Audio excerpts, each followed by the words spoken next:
Hallo und willkommen zu unserer Serie Mein Laptop von innen. Hier möchte ich euch in einem schnellen Überblick zeigen, wie ihr den Akku tauscht und wie ihr an die wichtigsten Komponenten herankommt, wie SSD, RAM, Lüfter. Ich zeige euch dabei das Innenleben des Laptops. Ich zeige euch auch, was es an Tipps und Tricks noch gibt, was ihr vielleicht beachten müsst und dass es im Grunde genommen nicht so schwer ist, einen Laptop aufzuschrauben und an die einzelnen Komponenten heranzukommen. Legen wir los!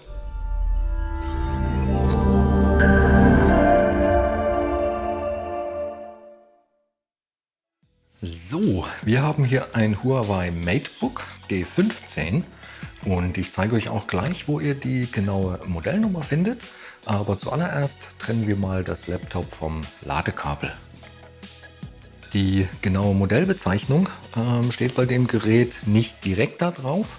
Dafür findet man aber auf der Rückseite die Seriennummer, und zwar hier. Und mit dieser Nummer findet ihr auch das Gerät bei uns im Shop. Allgemein lässt sich zu dem Gerät noch sagen, dass ein Displaytausch hier relativ einfach ist. Man muss dafür nur den Frontrahmen abnehmen und kommt so an das Display ran. Die Tastatur und auch das Touchpad kommen allerdings zusammen mit dem Topcase. Um das Gerät jetzt zu öffnen, muss man zuallererst alle Schrauben lösen. Ich blende euch die auch im Bild ein. Und zum Öffnen habe ich hier ein Universalwerkzeugset genommen. Das ist super praktisch, da sind nämlich alle Aufsätze und gegebenenfalls auch Schrauben mit dabei. Ich verlinke euch das auch in der Videobeschreibung, falls ihr daran Interesse habt. Und als Aufsatz nehme ich hier für die Torx-Schrauben ein T5. Und dann zeige ich euch auch mal, wo die Gehäuseunterseite mit dem Gerät verbunden ist. Und hier kann man das, glaube ich, ganz gut sehen. Die Verbindungslinie läuft jetzt hier einmal um das Gerät herum. Auch hier auf der Rückseite. Und zum Öffnen nehme ich hier einen dünnen, flachen Metallgegenstand. Und dann versuche ich eine Öffnung zu finden zwischen Gehäuseunterseite und Gerät. Und in dem Fall versuche ich jetzt hier auf der Rückseite anzufangen. Und da gehe ich in die Verbindungslinie und hebel die Unterseite ein bisschen nach oben. Und das knackt und knirscht immer ein bisschen, das ist aber normal. Das ist einfach, wenn die Einraststellen hier raus sich lösen. Und im Normalfall löst sich das auch sehr gut. Man kann schon mit der Hand drunter fassen. Wenn das mal nicht so gut geht, macht man in der gleichen Technik einfach weiter, arbeitet sich einmal um das Gerät herum und dann kann man irgendwann, so wie jetzt, die Unterseite einfach abnehmen. Ich zeige euch die jetzt auch mal von innen. Und so sieht dann das Gerät von innen aus. Gut, bevor wir jetzt aber irgendetwas weiteres machen, trennen wir auf jeden Fall erst einmal den Akku vom Mainboard. Und hier sehen wir den Stecker und das Kabel. Und da ist es jetzt so, man muss den Stecker seitlich nach oben klappen, also nicht von der Seite. Und da greift man einfach an der Seite so ein bisschen drunter und hebelt das nach oben. Genau so. Und dann kann man den Stecker in die Richtung rausziehen und hat den so gelöst. Was können wir hier noch sehen? Wir sehen, dass hier drüben noch Platz für eine 2,5 Zoll HDD ist. Allerdings ist es jetzt bei dem Modell so, dass der entsprechende Stecker hier auf dem Mainboard nicht vorhanden ist. Das heißt aber, sollte es das Gerät auch mit dem Stecker geben, dann müsste eben hier noch eine Buchse verlötet sein und dann könnte man hier auch eine 2,5 Zoll noch mit einbauen. Dann sehen wir hier unter dem Klebeband ist das WLAN-Modul, das ist auch aufgelötet mit den beiden Antennen. Hier ist die SSD.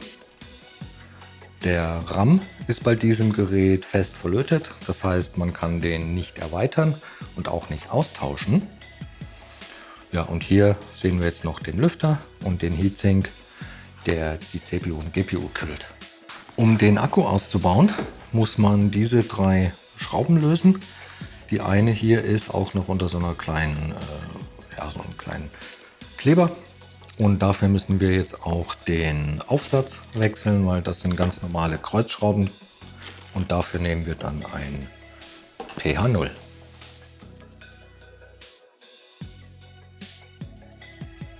Sind die Schrauben dann gelöst, kann man den Akku hier einfach nach oben nehmen und aus dem Gehäuse. Und dann sieht man auch, der ist hier so ein kleines bisschen eingehakt. Und ja, dann kann man den auch gegebenenfalls austauschen. Die SSD, die wie gesagt hier oben ist, lässt sich super leicht austauschen und ausbauen. Die wird nämlich nur von einer Schraube hier gehalten. Und sobald man die gelöst hat, kann man die SSD nach hinten aus dem Slot ziehen und eben auch gegebenenfalls austauschen. Der Einbau ist genauso einfach. Die kommt zurück in den Slot. Einfach nur schauen bis ganz nach hinten.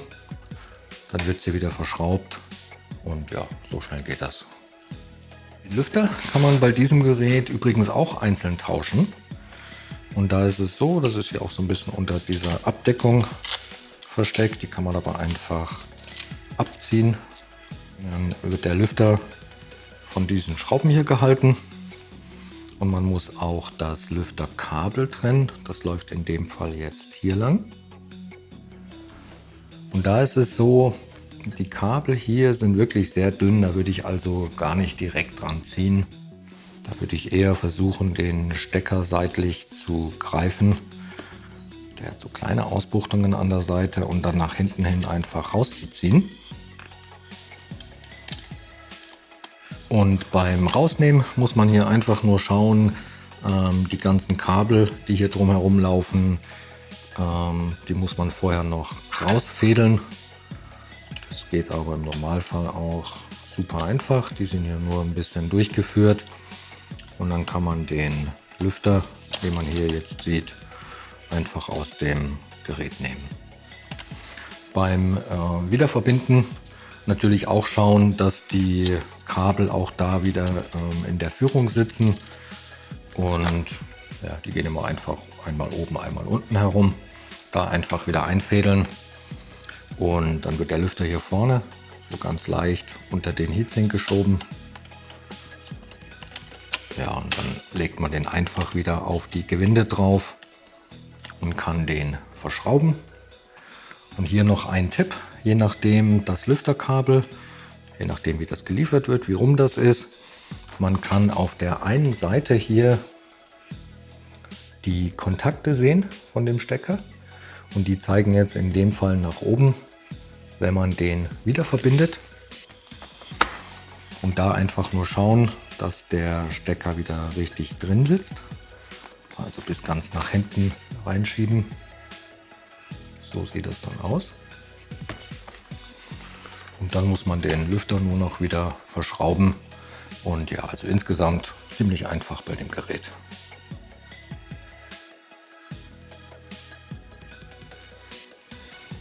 Der Akkueinbau ist genauso leicht wie der Ausbau. Der wird wie gesagt mit diesen kleinen Ausbuchtungen hier einfach wieder passgenau eingelegt. Und dann fällt der auch direkt wieder in seine Position. Und dann kann man den verschrauben. Und bei dem Akkukabel, ich hoffe, dass man das hier einigermaßen sehen kann, der wird jetzt quasi erstmal wieder hier eingehängt und dann nach unten geklappt. Ein bisschen reindrücken und nach unten. Und sobald das hier bündig ist, ist der auch schon wieder verbunden. Die Gehäuseunterseite legt man jetzt einfach von oben wieder auf das Gerät und drückt die nach unten hin fest. Und da kann man ruhig fest drücken, also auch in der Mitte. Hier sind überall Einraststellen. Man hört das sehr gut. Ich gehe dann am Ende auch immer noch einmal um das Gerät herum und schaue, dass wirklich nirgendwo mehr eine Lücke zu sehen ist. Und dann Dann muss das nur noch verschraubt werden und schon hat man das. So, ich hoffe, das Video hat euch weitergeholfen. Wenn ihr noch Fragen oder auch Anregungen habt, lasst uns gerne einen Kommentar da. Und dann wünsche ich euch viel Spaß beim Schrauben. Bis zum nächsten Mal. Ciao.